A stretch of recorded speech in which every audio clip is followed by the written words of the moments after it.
Doctor Bhakare madam, आमचे मित्र doctor Milind sir आणि उपस्थित माझे सर्व इतिहासाचे प्राध्यापक मित्र मैत्रिणी, मी सरांचा आभारी आहे की सरांनी या सिलेबसबद्दल माहिती सांगायची जबाबदारी ही माझ्याकडे दिली. विशेष म्हणजे कोणताही सिलेबस तयार करत असताना मला असं वाटते की 3ही वर्षात किती पेपर येणार आहे हे जर माहीत असलं तर मग बरोबर मांडणी करताना योग्य होते की यावर्षी आपण हे शिकू. मला आठवतं की मागच्या वर्षी जेव्हा BA प्रथम वर्षाचा सिलेबस बनवण्याचं काम सुरू होतं त्यावेळी नागपूर विद्यापीठाच्या साईटवर त्यांनी 4ही वर्षाचा सिलेबस टाकलेला होता. 4ही वर्षाचा की किती पेपर राहतील, कोणते पेपर राहतील, आणि तर त्या सिलेबसची आपण माहिती घेतली तर तुम्हाला अनेक असे पेपर दिसतील जे आपण ऐकले सुद्धा नाही. आपल्या याच्यातही 2 पेपर असे आहेत, एक म्युझियम इन इंडिया आणि दुसरं आर्काईव्ह इन इंडिया. माझ्या माहितीनुसार ते सगळं मी पुणे विद्यापीठाच्या कोर्सवरून, पुणे विद्यापीठाच्या साईटवर त्यांचा जो सिलेबस होता, कारण 2-2 क्रेडिटचे कोणते पेपर घ्यावे आणि स्पेशली SECमध्ये म्हणून आम्ही ते पेपर जे वेगळे आहे आणि आपल्याला शिकवायलाही सोपे जातील असे. मागच्या वर्षी मला आठवते की जेव्हा आपण SEC शिकवायला लागलो त्यानंतर त्याची कोणती पुस्तकं बाजारात अवेलेबल आहे ते मी व्हॉट्सअप ग्रुपवर टाकलं होतं आणि त्यानंतर बऱ्याचशा प्राध्यापकांनी ती पुस्तकं मागवली सुद्धा. नंतर माझं बल्की सरांशी बोलणं झालं होतं, आणखी एक पुस्तक येणार आहे वस्तू संग्रहालयावर, ज्यावरती त्याच्या दुसऱ्या युनिटचे जे पार्ट आहे ते येणार आहे. याही वर्षी जेव्हा बोर्डाची मीटिंग झाली त्यावेळी जेव्हा बास्केट देण्यात आली त्या बास्केटमध्ये FP हा एक विषय देण्यात आलेला होता, specially field project course. Field project कोर्समध्ये काय द्यायचं आणि कोर्स मध्ये आलं होतं CEP. मला वाटते CEP म्हणजे काय, याचा लॉंग फॉर्म होता कम्युनिटी एंगेजमेंट प्रोग्राम कोर्स. हे काय आहे, हे सगळं मला वाटतं बोर्डासाठीही नवीनच होतं आणि त्यामुळं कोणकोणते नवीन पेपर टाकावे ही सगळी समस्या त्या ठिकाणी होतं. तिथे गेल्यानंतर डायरेक्टली ते असं म्हणतात की तुम्ही ही बास्केट दिलेली आहे याच्यामध्ये नावं द्या आम्हाला आत्ताच नावं टाकून द्या की तुम्ही कोणते पेपर त्या ठिकाणी देणार आहे. त्या ठिकाणी मिटिंगला गेलं की अजेंडा येतो आणि ते म्हणतात की हे भरून द्या सगळं, FP मध्ये कोणता पेपर राहील, त्याच्यानंतर CEP मध्ये कोणता पेपर राहील, आणि मग आम्ही बोर्डाचे मेंबर त्या ठिकाणी बसतो आणि मग चर्चा करतो की कोणता पेपर आपल्या सोयीचा जाईल. कारण तसंही आपले दोन्ही जिल्हे जे आहेत ते मागासवर्गीय जिल्हे आहेत आणि कुणी माझं बोलणं नाकारणार नाही की मागच्या वर्षीपासून विद्यार्थ्यांची संख्या ही महाविद्यालयात नगण्य झालेली आहे.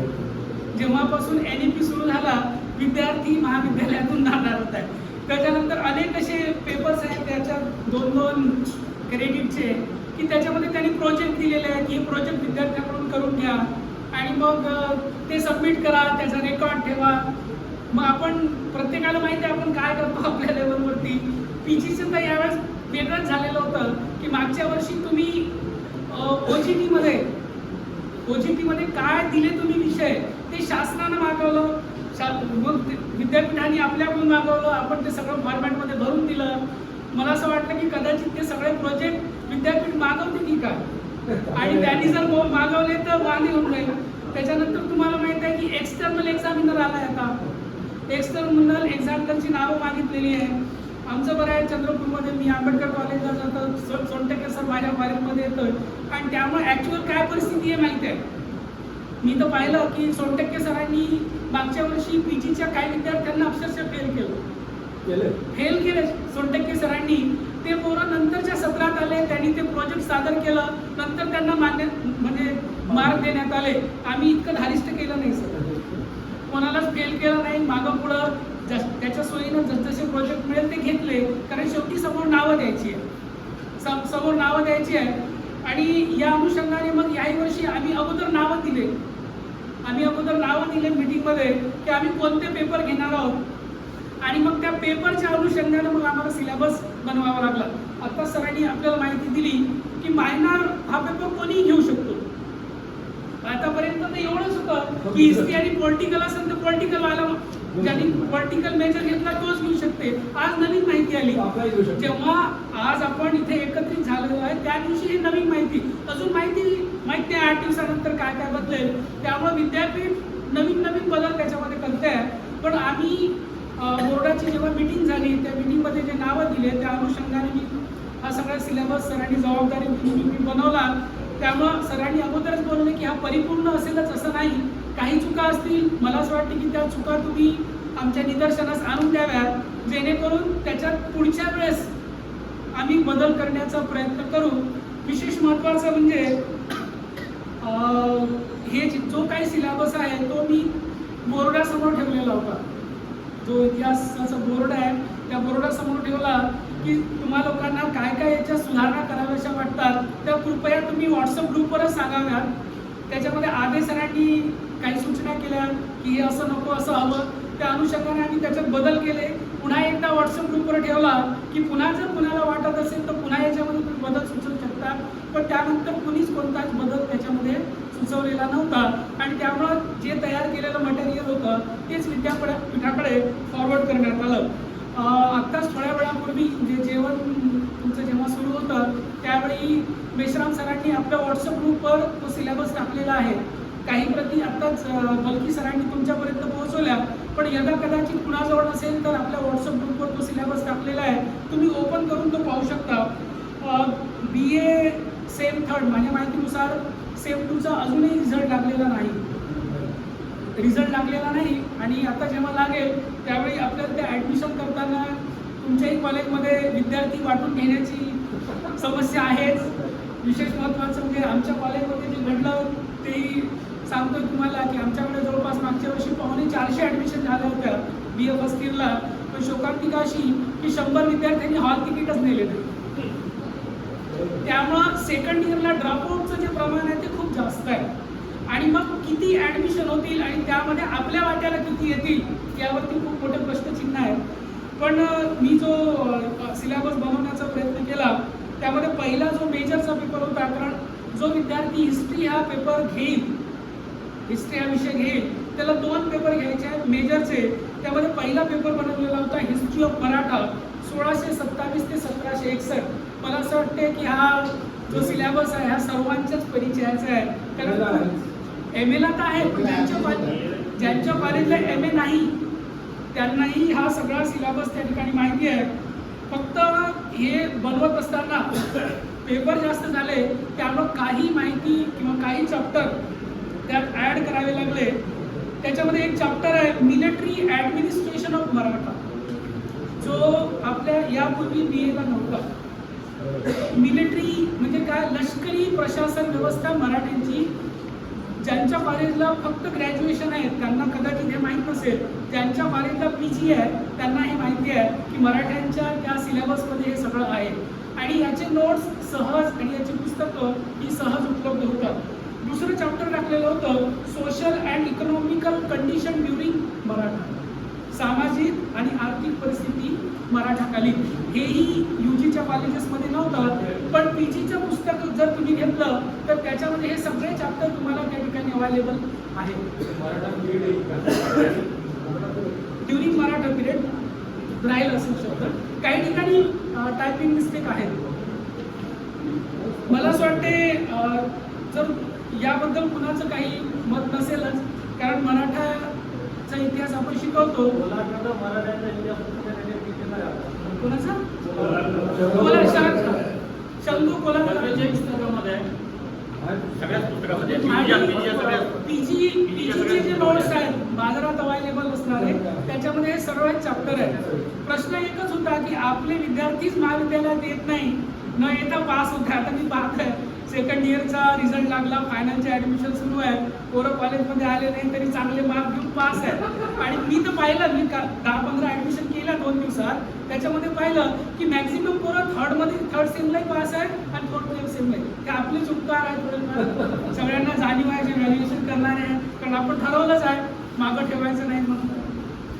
जनरली पोराने लिहिलं तर आपण त्याला पुढे घेतो. त्यानंतर मेजरमध्ये जो दुसरा पेपर आहे मॉडर्न इंडिया 1757 ते 1885. तुम्हा सर्वांना जाणीव आहे की मागेही 3rd सेमला हा पेपर होताच. थर्ड सेमला टेबलमध्ये पेपर 1 आणि पेपर 2 आहे. मेजर 1 त्याचे मग 4 तास. आता आमच्या कॉलेजमध्ये पिरियड जो होता आतापर्यंत 50 मिनिटाचा पिरियड होता. मागच्या वर्षी NUP मध्ये आम्ही 40 मिनिटाचा केला. यावर्षी सरळ 1 तासाचाच केला. 1 तासाचा पिरियड केला आणि 4च पिरियड घेतले. मग आठवड्याचे 4 पिरियड. विशेष म्हणजे हा जो सिलेबस बनवला 1757 ते 1885 याच्यात थोडेसे बदल आहेत. बदल कोणता आहे? Political condition of India 18th century हा चॅप्टर नवीन आहे. जो ML आहे आधी असेल परंतु जुनाच आहे तो. Political condition of India mid 18th century. बाकी मग खाली तसंच आहे. एक चॅप्टर अजून बदललं आहे यात, लॉर्ड डलहौसीज ॲडमिनिस्ट्रेशन. हे मी आवर्जून सरांना विनंती करून ते टाकून घेतलं, कारण मलाही वाटते की लॉर्ड डलहौसी हा शिकवला गेला पाहिजे. लॉर्ड डलहौसी शिकवला गेला पाहिजे आणि सिलेबस जास्त न ताणता 85 पर्यंतच न्यायचा होता. 85 पर्यंत न्यायचा होता आणि सिलेबसही बनवायचा होता. म्हणून मी तो लॉर्ड डलहौसी त्याच्यामध्ये टाकला होता.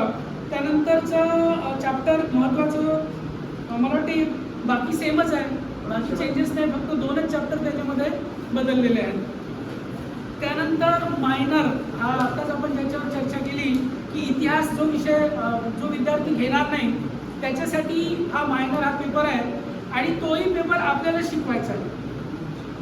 पूर्वी जेव्हा आम्ही सिलेबस बनवला आणि व्हॉट्सअप ग्रुपवर टाकला त्यावेळी मी पेपर वेगळा काढला होता की वेगळा आहे तर काहीतरी वेगळं शिकतो. पण एक दिवस मीच विचार करत होतो की वेगळं कशाला शिकवायचं, कारण त्या पोरगा पुढं काही जाणार नाही, इतिहास काही घेणार नाही. त्याच्यापेक्षा सलग मागच्या वर्षी जो तिथपर्यंत आला तिथूनच त्याला पुढं घ्यावं आणि मग त्याच्यात थोडाफार बदल करून मग हा पेपर त्या ठिकाणी काढला. त्याच्यामध्ये specially social reformer in modern India हा वेगळा पेपर काढला. आणि मला असं वाटते याच्यातले एक पेपर आहे, चॅप्टर आहे social condition of India in 19th century. सगळ्यांना जाणीव आहे त्यावेळची सामाजिक परिस्थिती कशी होती. त्याच्यानंतर impact of British education on Indian society हे दुसरं चॅप्टर नवीन होतं. बाकी राजा राममोहन रॉय आपण शिकवतोच. त्यानंतर महात्मा ज्योतिबा फुले, मगो रानडे आपण शिकवत नव्हतो, पण मला वाटते डेक्कन एज्युकेशन सोसायटी वगैरे आपल्याला होतं.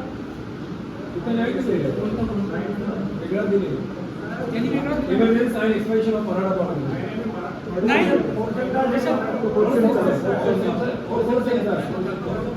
थर्ड सेम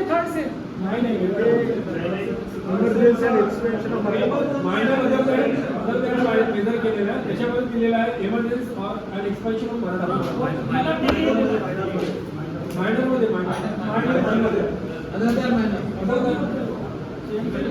हे मला वाटतं माझे पेजेस इकडे तिकडे झाले. अच्छा ठीक, पेपर टाकलाय emergence and expansion of Maratha college. जो मराठा इकडे आहे तोच इकडे आहे आणि मला वाटते शिकवायला जड जाणार नाही. त्याच्यामुळं हा सिलेबस त्या ठिकाणी टाकला. याची 4 युनिट आहेत आणि फक्त याच्यात थोडाफार बदल केला. चॅप्टर टाकलं सोर्सेस ऑफ मराठा हिस्ट्री, जे यापूर्वी नव्हतं, परंतु सिलेबसमध्ये काहीतरी चेंजेस पाहिजे म्हणून हे चॅप्टर त्या ठिकाणी घेतलं. बाकी बाळाजी विश्वनाथ वगैरे आणि इकडचे जे चॅप्टर आहेत लॉर्ड लिप्टन हेच आहे ना. मराठामध्ये रिपोर्ट कसा येईल का? मला ते हे पेजेस ते लागले मागे पुढे झाले pages. Bajirao campaign towards north, Bajirao third battle of Panipat. आणि याच्यात एक नवीन चॅप्टर आहे सिव्हिल अँड ज्युडिशियल ॲडमिशन. हे MA चा सिलेबस आहे. MA चं पुस्तक जर घेतलं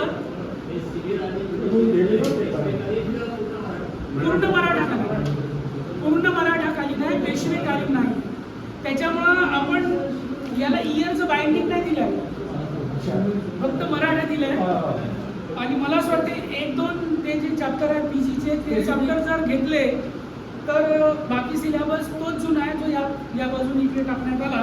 म्हणून त्याच्यात विशेष काही चेंजेस करण्यात आलेले नाही. त्यानंतर ओपन इलेक्टिव्ह मागच्या वेळी आपण 2 टाकले होते. याही वेळी ओपन इलेक्टिव्ह होता आणि विशेष म्हणजे तोही आपण मराठा हिस्ट्रीवरच टाकला. छत्रपती शिवाजी महाराज अचिव्हमेंट जे आपण नेहमी शिकवतो तोच, म्हणजे वही शिकवायलाही आपल्याला काही जड जाणार नाही. त्यानंतर VSC मध्ये टाकलेला होता आपण कलेक्शन ऑफ हिस्टॉरिकल मटेरियल, कारण मागच्या वेळी आपण हिस्टॉरिकल प्रोजेक्ट टाकला, मागच्या वेळी हिस्टॉरिकल प्रोजेक्ट होता. त्याच्यानंतर टूर्स अँड टुरिझम टाकला. आता यावेळी ते म्हणजे काहीतरी नवीन पाहिजे, तर आता नवीन काय करावं म्हणून कलेक्शन ऑफ हिस्टॉरिकल मटेरियल असं विशेष म्हणजे sir collection of historical material याचा प्रोजेक्ट आपल्याला घ्यायचा आहे. आता हिस्टॉरिकल मटेरियल कुठलेही हिस्टॉरिकल मटेरियल कलेक्ट, जसं पोस्टाची तिकीटं जुने असतील ते जमा करू शकेल तो. एक वही घेऊन चिपकेल, नुसतं चिपकवलं नाही तर ते तिकीट जर असेल तर ते तिकीट कोणत्या वर्षाची आहे, ती का काढण्यात त्याची आजकाल माहिती तुम्ही गुगलवर टाका, याच्यावर माहिती मिळते. त्या तिकीटबद्दल तो लिहिल पूर्ण. असे वेगवेगळे तिकीटं, वेगवेगळे कॉईन्स तो असेल त्याच्यावर जुने कोणाकडे, त्या कॉईन्सबद्दल तो माहिती देईल आणि अशा प्रकारचा प्रोजेक्ट जो आहे तो देईल. म्हणजे विद्यार्थ्यांना म्हणजे आपण त्याचे काही क्लास घेत नाही आपल्याला माहिती, तरी वर्कआउटमध्ये आपण त्याची गणना केलेली आहे, पण त्याचे क्लास आपण घेत नाही. आणि तो घरच्या घरी विद्यार्थ्यांना ह्या गोष्टी करता येईल, म्हणजे त्यालाही लोड नाही. आणि म्हणून या हिशोबाने ते historical collection of historical material आपण टाकलेलं आहे. पण एक मिनिट, हे मटेरियल तो नेटवरून कारण त्याला जर फिजिकली असं तुम्ही घ्या म्हणा तर 1 रुपयाची नोट जर जुनी जर घेतो म्हणलं तर त्याची किंमत 1000 रुपये आहे आता. असा ठरवण्याचा उद्देश होता हा. कलेक्शन ऑफ हिस्टॉरिकल मटेरियल ठरवण्याचा उद्देश की जुने हिस्टॉरिकल मटेरियल तो पाहिजे त्याचा अभ्यास करायला ना, त्याची माहिती त्याला मिळेल की बाबा हे 3 वर्ष असे होते, त्या काळामध्ये कोणत्या वर्षी होते त्याची माहिती मिळेल. कलरमध्ये प्रिंट काढून लावू शकेल त्याला. कलरमध्ये प्रिंट काढून लावू प्रिंट काढेल आणि लावेल. नाहीतर तो जमवायला जर जातो म्हणलं जमवायसाठी तो पहिले महाविद्यालयात आला पाहिजे. बरोबर आहे. महाविद्यालयातली विद्यार्थ्यांच्या उपस्थिती किती आहे आपल्या सगळ्यांना माहिती आहे. कसं सांगतो का आमच्या एका डिपार्टमेंट एवढी स्ट्रिक आहे का प्रोजेक्ट नाही आम्ही दिला तर नापास होऊन टाकतात. मग कसं होईल, पूर्ण नापास होऊन जातील ना. ते फर्स्ट पोस्टवर आहे, मी सेकंड पोस्टवर आम्ही काय होऊन जाईल. विशेष म्हणजे मला वाटते आहे की नाही. आपली जे कॉन्फरन्स झाली होती आता गडचिरोलीला, तिथे एक सुंदर विषय आला होता, जुन्या लग्नपत्रिका. जुन्या लग्नपत्रिकेवर ते सर खूपच सुंदर बोललेले होते. असे तुमच्याच मनात जर सुचले, जसं मागच्या सरांनी प्रोजेक्ट राबवला होता की वर्तमानपत्रामध्ये ज्या ऐतिहासिक माहिती येते, ऐतिहासिक माहिती कटिंग करून जर त्यांनी त्या वहीमध्ये चिपकून दिली झालं, आपल्याला 30 मार्क नाही खाल्ले, कारण आपला 30-20चा खेळ आहे, तुम्हाला सर्वांना त्याची जाणीव आहे. तर त्या अनुषंगाने कलेक्शन ऑफ हिस्टॉरिकल मटेरियल होतं. त्यानंतर FP फील्ड प्रोजेक्ट होता. याच्यामध्ये पिरियड होते पण लोकल हिस्टॉरिकल प्लेसेस. आता आपल्या बाजूला जे लोकल हिस्टॉरिकल प्लेसेस आहेत त्याच्याबद्दल त्याला माहिती लिहून आणायची आहे. त्याला माहिती एका बुकामध्ये लिहून आणायची आहे. ते प्रोजेक्ट आपल्याला सबमिट करायचं आहे. खरं तर हे सगळे विषय टाकत असताना खूप विचार त्या ठिकाणी सुरू असते की टाकायचं कोणतं, की विद्यार्थी आलाही पाहिजे, त्यांना करूनही दिलं पाहिजे. त्याच्यामुळे हे सोपे विषय त्या ठिकाणी टाकण्यात आले, ज्याच्यामध्ये लोकल हिस्टॉरिकल प्लेसेस हा विषय होता. तर हे सगळं बास्केट जे आहे आपली 3rd सेमची होती. विशेष म्हणजे 3rd सेमला SEC नाही, 3rd सेमला SEC नाही, त्याऐवजी त्यांनी या ठिकाणी फील्ड प्रोजेक्ट आहे, म्हणजे 2 प्रॅक्टिकल झाले, 2 प्रॅक्टिकल या ठिकाणी झाले. आता आपण 4th सेमकडे वळू. 4th सेममध्ये जो मेजर पहिला पेपर आहे तो आहे मॉडर्न इंडियन हिस्ट्री आणि त्याचा टायटल आहे 1885 ते 1947. तुम्ही जर सिलेबस पाहिला तर जुना सिलेबस याच्यामध्ये आहे, फक्त मला वाटते याच्यामध्ये 4थं युनिट आहे ते बदललेलं आहे, कारण याची लिमिट आहे ती 1947 आहे आणि एक अजून पेपर त्यात टाकायचाच होता 47 पर्यंत. त्यामुळं मग 4थ्या युनिटमध्ये 3 टॉपिक हे नवीन आहेत जे यापूर्वी शिकवल्या गेलेले नाही, पण मला असं वाटतं की काळानुसार शिकवल्या गेले पाहिजे. पहिलं चॅप्टर आहे मुस्लिम लीग, दुसरं टॉपिक आहे हिंदू महासभा आणि आणि तिसरं टॉपिक आहे पार्टिशन ऑफ इंडिया. आपण पार्टिशन ऑफ इंडिया शिकवायचो, पण स्पेशली मुस्लिम लीग किंवा हिंदू महासभा शिकवत नव्हतो. यात उल्लेख होता पण आपण शिकवायचो नाही. यावेळी आपल्याला ते शिकवायचं आहे. हिंदू महासभा आणि मुस्लिम लीग हे 2 टॉपिक आहे आणि पेपरही आपला 80 मार्कचा आहे. त्यामुळं प्रश्न जो आहे तो 16 मार्काचाही प्रश्न येऊ शकतो त्यावरती. आपण मागे पार्टिशन ऑफ इंडिया शिकवायचो, पण मला असं वाटतं डिटेल नव्हतं. कॅबिनेट मिशन किंवा माउंटबॅटन प्लॅन एवढ्या वेळेस ठेवायचो आणि त्याच्यामध्ये 16 मार्काचा प्रश्नच निघायचा नाही. माउंटबॅटन प्लॅन 8 मार्कासाठी किंवा त्रिमंत्री योजना 8 मार्कासाठी, क्रिप्स कमिशन 8 असंच होतं. परंतु यावेळी 16 मार्काचा प्रश्न निघावा या अनुषंगाने हे 2 टॉपिक त्या ठिकाणी टाकण्यात आले. तर मला असं वाटतं 4th सेममध्ये जो सिलेबस आहे त्यामध्ये हे चेंज आहे. आणि दुसरा चेंज आहे तो युनिट नंबर 3 मध्ये आहे. युनिटमध्ये नंबर 3 मध्ये लेबर मुवमेंट ऑफ इंडिया. मला वाटते जे UGला शिकवतात त्यांनी यापूर्वी हा पेपर किंवा हा टॉपिक शिकवलेला नाही आहे.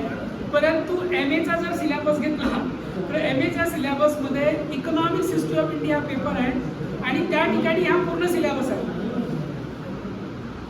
सर एक मिनिट फक्त, काय म्हटलं मी की लेबर मुवमेंट ऑफ इंडिया हा इकॉनॉमिक हिस्ट्री ऑफ इंडिया PGचा पेपर आहे, ज्याच्यामध्ये चॅप्टर आहे.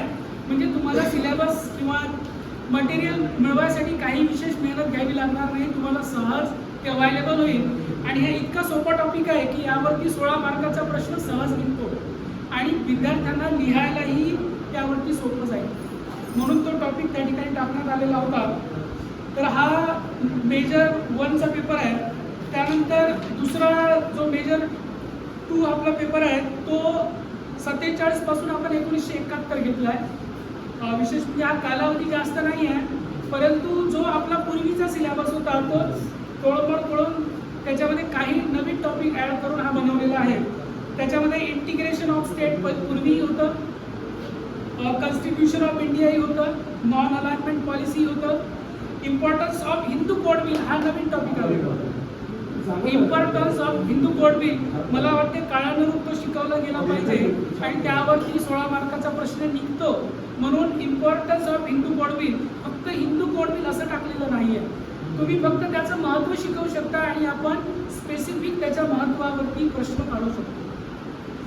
त्यानंतर संयुक्त महाराष्ट्र चळवळ PGला आहे, तुम्हाला सिलेबस अवेलेबल होईल आणि यावरती 16 मार्काचा प्रश्न चांगला निघतो. त्यानंतर भूदान चळवळ हा नवीन आहे, पण याची माहिती आहे मला वाटते भूदान चळवळीवर आदरणीय लोणकर सरांचाच TC साहेब सरांना विनंती आहे की तुम्ही त्याच्यातली काही माहिती PDF करून जर आमच्या ग्रुपवर टाकू शकलात तर तुमचे खूप आभारी आम्ही राहू. तुम्ही भूदान मुवमेंटचं त्याची सुरुवात कशी झाली आणि कशी राबवली एवढंच टाका, बाकी आम्ही पाहून घेऊ. सर त्याचे 20 पेज जरी तुम्ही PDF करून टाकले तरी आमचं सोयीचं होईल. कारण बस तेवढंच आणि ग्रुपवर टाकून द्या.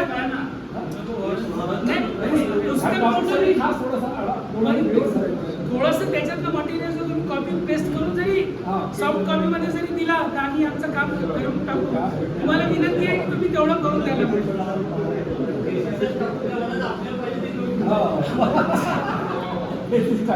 विशेष म्हणजे त्यानंतरचा युनिट 3 मध्ये चॅप्टर आहे ऍग्रिकल्चर पॉलिसी. हे PGला आहे सर. PGला हे चॅप्टर आहे ऍग्रिकल्चर पॉलिसी, इंडस्ट्रियल पॉलिसी. आता 1947 ते 71 याच दरम्यानची आहे. याच दरम्यान भारताची कृषीविषयक धोरण काय होतं, त्याच्यानंतर इंडस्ट्रियल धोरण काय होतं आणि एज्युकेशनल पॉलिसी शैक्षणिक धोरण काय होतं, कोणकोणते आयोग या संदर्भात होते ते आहे. त्याच्यानंतर 4थ्या युनिट आपण पूर्वी शिकवायचो इंडो चायना वार, इंडो पाक वार आणि त्याच्यानंतर पुन्हा इंडो पाक वार. 4थं युनिट हे जुनंच आहे, फक्त याच्यातले 2 युनिट जे आहे त्याच्यामध्ये बदल झालेला आहे. कारण कालावधी सीमित आहे, 1947 ते 71 आहे. त्यामुळं कोणकोणते टॉपिक त्याच्यामध्ये टाकायचे ते हे नवीन त्याच्यामध्ये बदल झालेला आहे. त्यानंतर मायनर अदर दॅन मेजर त्याच्यामध्ये मॉडर्न इंडियाचाच भाग आहे, पण कालावधी लांबलचक आहे. ते 1757 ते 1947 जो पूर्वी आपण शिकवायचो, जेव्हा नागपूर विद्यापीठात आपण होतो त्यावेळी हाच सिलेबस होता. Rise of British power in India, Lord Wellesley, internal reports of William Bentinck, same syllabus आहे. मला वाटतं याच्यातलं 4थी मिनिट काय आहे का?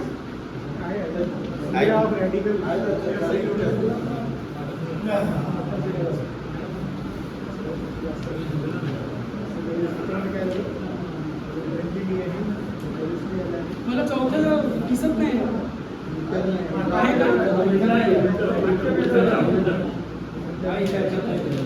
पेज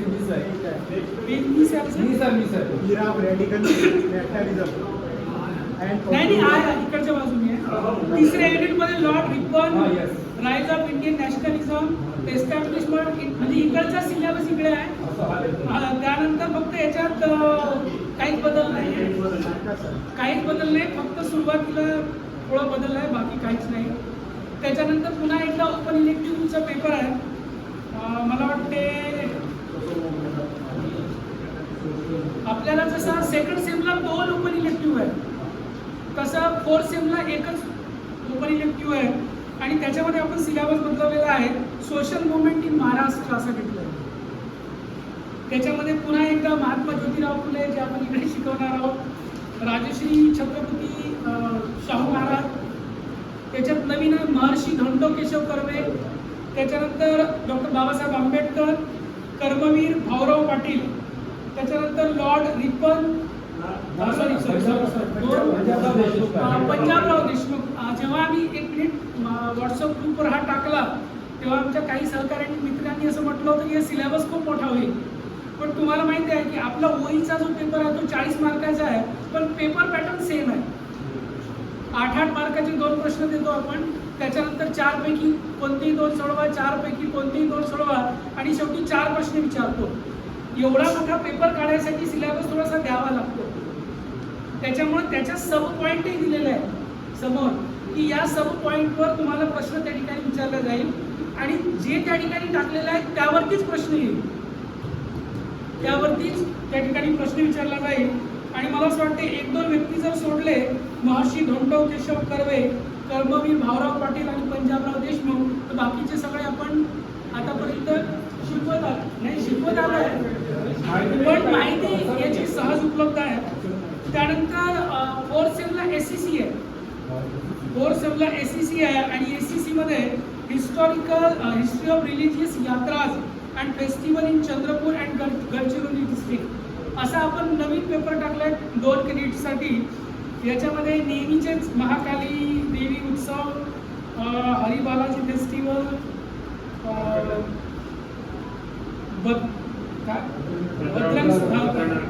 भद्रनाथ स्वामी उत्सव, पेशवा जैन टेम्पल आणि श्री शिवा टेम्पल, महाशिवरात्री यांचा उत्सव. विशेष महत्त्वाचं म्हणजे यावरती सरांच्याच मार्गदर्शनाखाली एका संशोधक विद्यार्थिनीने PhD प्राप्त केलेली आहे. त्यामुळे तो थिसिस आमच्याच डिपार्टमेंटमध्ये आहे. मी त्याचं पुस्तकही आहे, त्याचं PDF मी काढतो आणि PDF व्हॉट्सअप ग्रुपवर टाकतो जेणेकरून हे सगळं तुमच्यापर्यंत पोहोचेल. त्या पुस्तकाचं महत्त्व तुम्हाला सांगतो. मागच्या वेळेस विशेषतः PG करतो तो अतिशय उपयुक्त आहे. आपण PGला प्रोजेक्ट किंवा OJT किंवा आपण सेकंड इयरमध्ये प्रोजेक्ट आहे. तर एखादा प्रोजेक्टमध्ये आपण रिसर्च प्रोजेक्टच देतो ना, जनरली एखादा टायटल त्याच्यावर प्रोजेक्ट करून घे. ते पुस्तक महत्त्वाचं असतं की एखाद्या टेम्पलविषयी जर माहिती प्रोजेक्ट दिला तर त्या पुस्तकामध्ये पूर्ण डिटेलच दिलेलं आहे. आणि मला वाटतं ते पुस्तक मार्केटमध्ये अवेलेबल असेल बोलवू असेल तर बोलत आहे त्याचं आपण व्हॉट्सअप नाही. मी प्रयत्न करतो त्याचं PDF बनवतो आणि व्हॉट्सअप ग्रुपवर शेअर करतो जेणेकरून मग सगळ्यांजवळ माहिती आणि पर्टिक्युलर हे जे टॉपिक्स याच्यात आहेत तेच सगळ्यांपर्यंत पोहोचून देतो. मला असं वाटतं व्हॉट्सअप ग्रुपवर सगळेच लोक आहेत, त्यामुळे सर्वांपर्यंत लवकरात लवकर ते पोहोचवण्याचं काम मी त्या ठिकाणी करतो. त्यानंतर पुन्हा एकदा 4th सेमला 2 क्रेडिटचा CEP आहे, कम्युनिटी एंगेजमेंट प्रोजेक्ट आहे.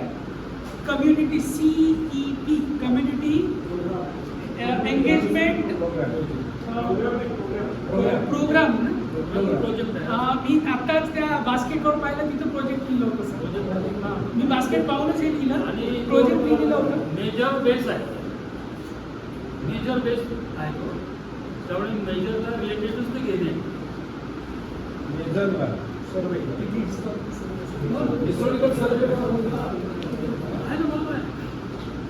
आपण बाकी याच्यात जसं करतो सेम इथेही राबवलंय, बघा करायचं तेच आहे, फक्त टायटल बदललेले आहे. कारण त्यांनी मागवलंय. दुसरं तुम्ही काय देणार आहे सांगा, काय देणार आहे तुम्ही? नाही एक्झिबिशन काय देणार आहे सांगा. त्याचा हिस्टॉरिकल प्रोजेक्ट झाला, त्याचा टूर्स अँड टुरिझम झाला, त्याचं कलेक्शनही झालं.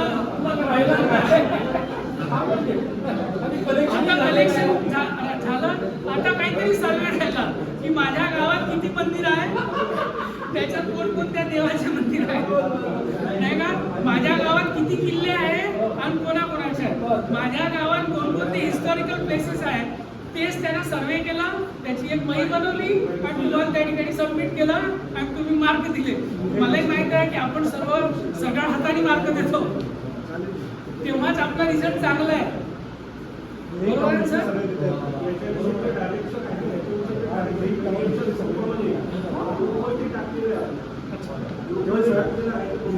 टाउन हिस्ट्री सर्वे केलं आहे. टाउन हिस्ट्री सर्वे कसा आपल्याला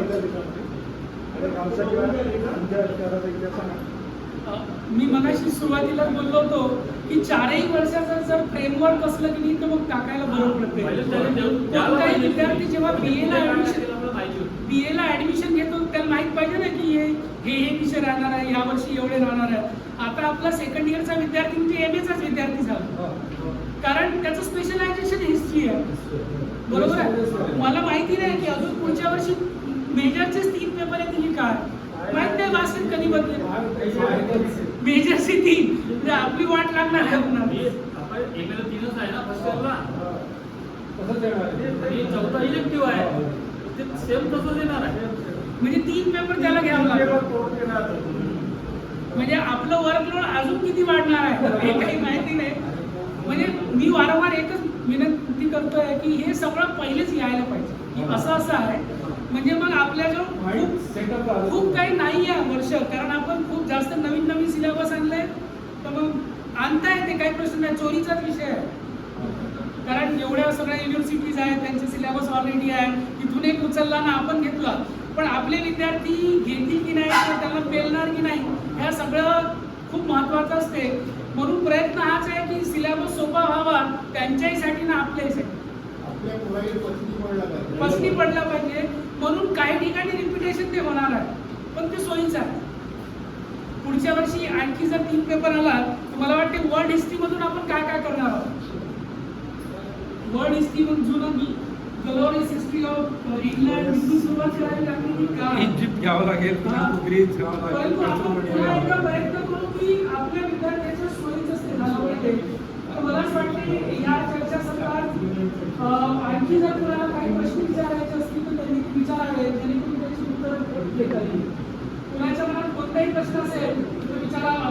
सुरुवात आमची मित्र डॉक्टर मिलिंद धमकते. त्याच्यामध्ये सर आपल्याला प्रोजेक्ट ग्रुपनी द्यायचा आहे,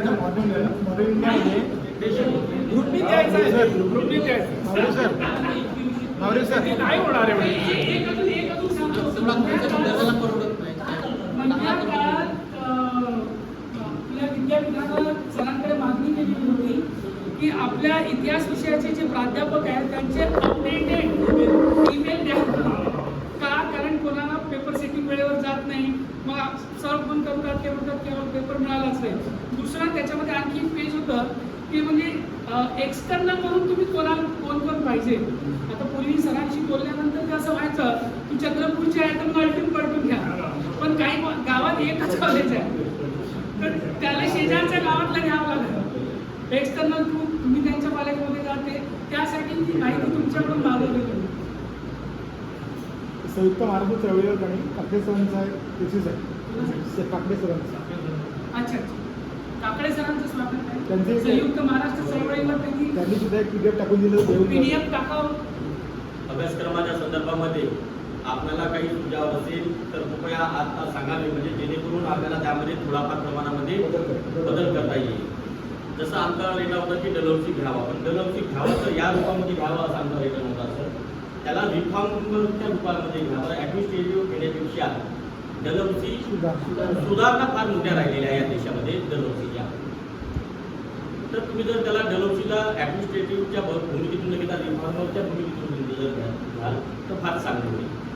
कारण आधुनिक भारताच्या निर्मितीमध्ये तो आधी पुण्याच्या सुधारणा अतिशय महत्वाचा व्यक्ती जर असेल तर तो डलहौसी आहे की नाही? हा, तेव्हा भारत नावाची संकल्पना सुद्धा त्यांनी जे संस्थानं विलीन करून एक राष्ट्र उभारण्याने केलेला फार मोठं योगदान राहिलेलं आहे. म्हणून त्याच्या जर सुधारणा जर आपण घेतल्या तर डलहौसी खऱ्या अर्थाने डलहौसीला न्याय दिला. आपण त्याचं फक्त ऍडमिनिस्ट्रेशन, कर्जचं ऍडमिनिस्ट्रेशन शिकवतो, सगळ्यांचंच ऍडमिनिस्ट्रेशन शिकवतो ना. त्याला पुष्टी जोडता आणि रिफॉर्म असं करता येईल. रिफॉर्म जर केला मला असं वाटतं सध्या काही त्याच्यात बदल करणं शक्य नाही. पुढच्या वेळी जेव्हा तुम्ही चर्चा करा, board of studies doctor Milind सरांनी या जे सांगितलं त्यावेळेस सिलेबस ज्यावर तयार झालं तो ग्रुपवर टाकण्यात आला. तेव्हा जर ह्या सूचना आल्या असेल तेव्हा नाही, बरोबर आहे. आपल्या स्पर्धा येईल ना.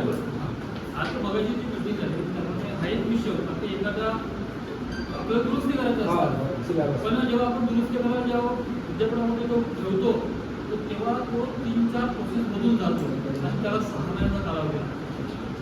आणि म्हणून मग आम्ही VC होते, डीन पण होते, तेव्हा त्यांना आम्ही हा प्रश्न मांडलेला आहे. कारण खूप मोठी प्रोसेस आहे ना, ते थोडंसं तरी चेक करून मोठी प्रोसेस. म्हणून मला असं वाटतं की 1-2 वर्ष राहू द्या ना, एखादी वर्ष राहू द्या.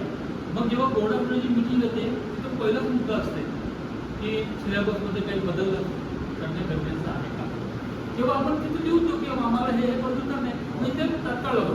आता तुम्ही मला म्हणते शक्य होत नाही. हे सूचना आहे. सूचना आहे.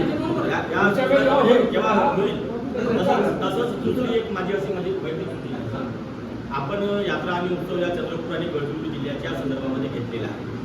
हा बहुसंख्य आदिवासी बहुल एरिया आहे का ज्याच्यामध्ये गोंड संस्कृती फार मोठ्या प्रमाणामध्ये राहते आहे. आपण आता चंद्रपूरमध्ये जर पाहत म्हटलं तर शहीद बाबुराव शेळमातीचं योगदान स्मारकाचं या ठिकाणी काम आहे आणि त्यांच्या ठिकाणी खूप मोठी यात्रा भरते आहे, खूप मोठा उत्सव होतो आहे. आणि मोहरम सारखा एक जो आपल्या कचेरीमध्ये काय तुरुंगामध्ये जो उत्सव होतो त्याच्यामध्ये हिंदू येतात, मुस्लिम येतात आणि आदिवासी समाज सुद्धा येतात आणि खूप मोठा प्रोग्राम होतो. आणि तिसऱ्या याच्यामध्ये उत्सव जर घेत असेल तर आपण तर जगामध्ये दीक्षाभूमी फक्त 2च आहे. एक नागपूरला दीक्षाभूमी आहे आणि दुसरी चंद्रपूरला दीक्षाभूमी आहे. कुंदन थोडं लक्षात येईल, सूचना लक्षात राहिल्या पाहिजे. पण तुमच्या वेळेस बदल करताना तर यात्रा उत्सवामध्ये जगामध्ये 2च दीक्षाभूमी आहे, एक चंद्रपूरला आहे आणि एक नागपूरला आहे. फार मोठा इतिहास आहे त्या घटनेला का जिथून आम्हाला एक माणुसकीचं जीवन बहाल झालं आहे आणि त्याचा उत्साह फार मोठ्या प्रमाणामध्ये चंद्रपूरला होतो आहे. राज्य शासनाने त्याला पर्यटन स्थळाचा दर्जा दिलेला आहे, दर्जा सुद्धा दिलेला आहे. आणि दरवर्षीला 15-16 ऑक्टोबरला लाखो लोकांचा जन्मदिवस आहे. म्हणजे तो केवळ बुद्धिस्टच नाही तर वेगवेगळ्या जो पुरोगामी विचारात आहे तो येतोच यासाठी का तिथून पुस्तकं त्याला नेता आले पाहिजे म्हणून. आणि आमच्या दीक्षाभूमीचं वैशिष्ट्य हे आहे की त्यांचे स्टॉलवाले सांगतात की इतका पैशाचा आमचं पुस्तकं गेली, एवढी पुस्तके. तर हा एक वैचारिक प्रबोधनाचा जो सोहळा आहे दीक्षाभूमीच्या स्वरूपामधून जो 15 आणि 16 लावतो त्याचाही जर थोडासा त्याच्यामध्ये अंतर्भाव करता आला तर एक सर्वसमावेशक असं होईल. मोहरमच्या रूपामध्ये जो मुस्लिम समाज आणि हिंदू समाज आणि आदिवासी समाज जो त्याला मोठी यात्रा होते ती एक आदिवासी समाज आहे, कर्मभूमी राहिलेली आहे आणि त्यासाठी तो एक जर झाला आणि हा एक झाला तर प्रगती होईल अशी माझी सूचना आहे. बरोबर आहे. या संदर्भामध्ये आपलं बोलणं झालं होतं. तर मी तुम्हाला आत्ताच सांगितलं, बघा मावळे सरांनी सांगितलं की पूर्ण सिलेबस म्हणजे बस टू फोर ही जर त्यांनी भास्कराचं पूर्ण जर आमच्याकडे दिले या गोष्टी होतात. दुसरी महत्त्वाची गोष्ट आपलं बोलणं झालं याविषयी. आता आपण जेमतेम हा सेक्रेटरीचा सिलेबस बनवतो. अजून हे जे विषय आहेत ना अजून स्कोप आहेत आपल्याला. आपण एकदमच पूर्ण टाकून दिले समोर का टाकणार आपण? पुढच्या वर्षी असं काही नाही, याला प्रायोरिटी द्यायची. येणारच आहे या गोष्टी. हे अशा चर्चा होणे महत्वाचे. या गोष्टीला प्रायोरिटी व्हावं. हा. बाकी काही नाही. हे चर्चा होणं महत्वाचं आहे. आता आपल्याला माहित आहे आता हे सोडून बाकी नंतर दुसरे टाकले. आणि महत्वाची गोष्ट म्हणजे विशेषतः मला भगत सरांना म्हणायचं आहे की ज्यावेळेस बोर्ड ऑफ स्टडीज तेव्हापासून हे तुम्ही चर्चा करायला पाहिजे. मला सांगायला पाहिजे. नाही वाईट अजून या गोष्टीचं आहे की आमच्या बोर्ड ऑफ स्टडीच्या व्हॉट्सअप ग्रुपवर आदरणीय आमचे मित्र आहेत पण हे कधीच पण ते होते पाहत नाही. सुद्धा करत नाही उठून ते पाहत काय? नाही. आणि 2 वेळा तो सिलेबस त्या ग्रुपवर टाकण्यात आला की तुम्हाला जर काही याच्यात सुचवायचं असेल सुचवा. तुम्ही सुचवा. कारण आमचे मित्र सुचवतच नाही. एकदा जमा केल्यानंतर त्याच्यात बदल करणे म्हणजे खूप खूप आल्यावरती कसं होतं. मला तर वाटते की वैचारिक याच्यावर किंवा आदिवासी संस्कृती जसे 2-2 क्रेडिटचे जे पेपर येते आदिवासी संस्कृतीवर एक 2 क्रेडिटचा पेपर काढू आपण. तर कोणीतरी तयार करावा जेणेकरून पुढच्या वर्षी जेव्हा 2 क्रेडिटचा कोणताही पेपर येईल तर आपण तो घेऊ. एक वैचारिकवर काढा. तुम्ही दीक्षाभूमीबद्दल बोलले. आणखी जो सगळ्यांना एकत्रित करणार एक पेपर द्या. नक्कीच तो पेपर त्या ठिकाणी करा.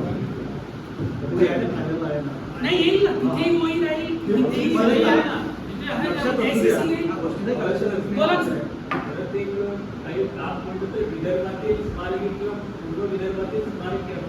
मला काय म्हणायचं पुस्तक अवेलेबल असेल तर हे सगळंच बिलकुल टाकते. फक्त तुम्ही पुस्तक पाहिजे सर.